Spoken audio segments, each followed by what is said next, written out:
Joining me now is Brooke Clements. He's the president and CEO at North Shore Uranium. Thanks for joining us, Brooke. How are you? Thank you, Mark. I'm great, and it's good to be with you. Absolutely. Let's kick things off for those who may not be that familiar with the company and its assets. If you could give us a brief overview of those assets, Falcon and West Bear, in the eastern portion of the Athabasca Basin. Yeah, Falcon and West Bear are about 90 kilometers apart from each other, just at the eastern margin of the Athabasca Basin. Falcon's about 55,000 hectares, West Bear 4,500 hectares, and they both have established uranium potential. We like the east margin of the Athabasca Basin as a target for near-surface basement-hosted uranium deposit. There's been less exploration there than just to the west within the basin. And there have been some recent near-surface discoveries that confirm the potential. Canada's only two uranium mines, Cigar Lake and McArthur River, which account for all of Canada's uranium production and make the country second in the world in uranium production, are just to the west of these two properties. All right, very good. So the company fairly recently completed a maiden drilling program at Falcon, and the results showed you hit mineralization at two of the targets. So what are some of the highlights of the maiden drilling? Yeah, we hit near-surface mineralization at two targets, P03 and P08, which are located 1.3 kilometers apart, and both are associated with near-vertical electromagnetic or EM conductor systems. We selected the drill targets after quite a detailed analysis of a few geophysical data sets. At P03, we hit a subvertical graphitic brittle fault zone that's about 10 meters wide from 196 to 206 meters. And there were 5 intervals with greater than 100 ppm U3O8, with 3 samples having over 300 ppm U3O8. The structure and mineralization are also associated with a pretty significant chlorite and silica alteration. At the second target, P08, we encountered uranium mineralization near the surface above the targeted conductor system that we did not expect to hit.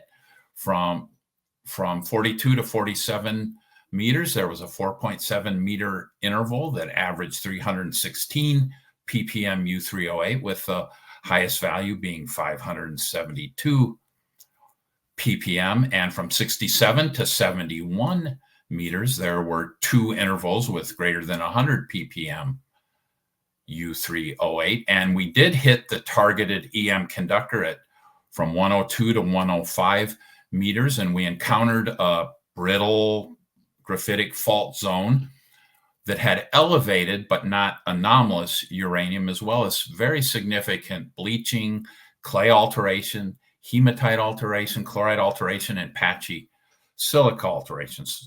So there's a lot going on at this hole, and we definitely plan to do some further work to evaluate it. It's very encouraging that at the first 2 targets that the company has drilled at Falcon, we hit near-surface uranium mineralizations guided by our exploration methods that was previously unknown. And we encountered subvertical graphitic fault structures, which are typical of basement-hosted uranium deposits. We think we've just scratched the surface at Falcon. More work is clearly warranted on the discoveries we made this winter. And we have a lot of untested high-priority targets that we want to evaluate. We are now doing a number of things to set the table for our next drill program, including analyzing a lot of geophysical and geological data, and we are planning to go to the field to investigate some of the priority targets. And Brooke, also assisting you in your endeavors in trying to delineate what you have there on the property is some historical data. So how is the team using that data to isolate targets and advance the project? Well, back in the 2000s, companies hit this area pretty hard with aggressive uranium exploration programs that included airborne geophysics, drilling, prospecting, and mapping. And then the uranium market softened quite a bit in the 2010s, and most companies did not follow through with their ambitious exploration programs. All of this data is submitted to the government so that in order for the companies to be able to retain their mineral claims. And we have all the data from that era, including, airborne geophysical surveys that were flown in 2006, 2007, and 2013.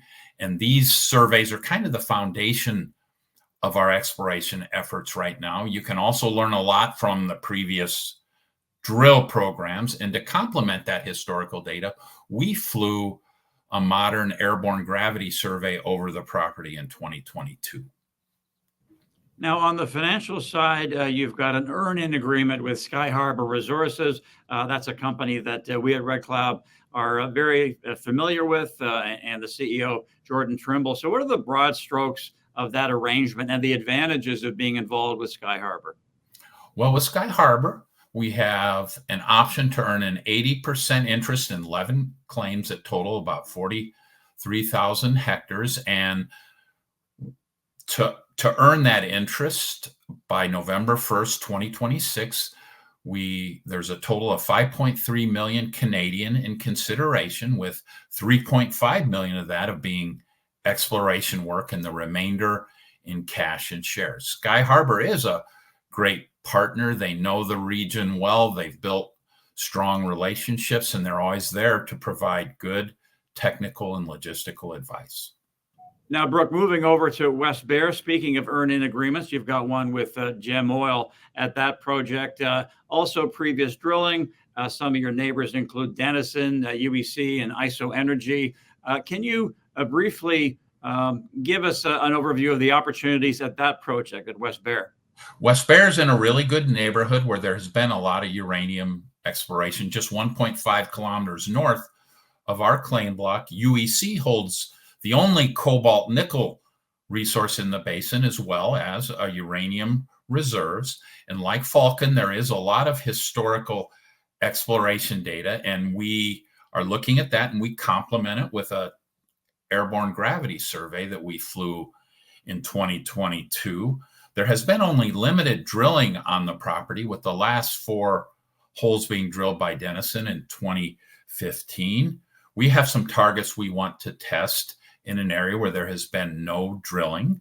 And like at Falcon, we have a good partner at West Bear in Gem Oil. They've been working in the region for a long time, and they have valuable insights.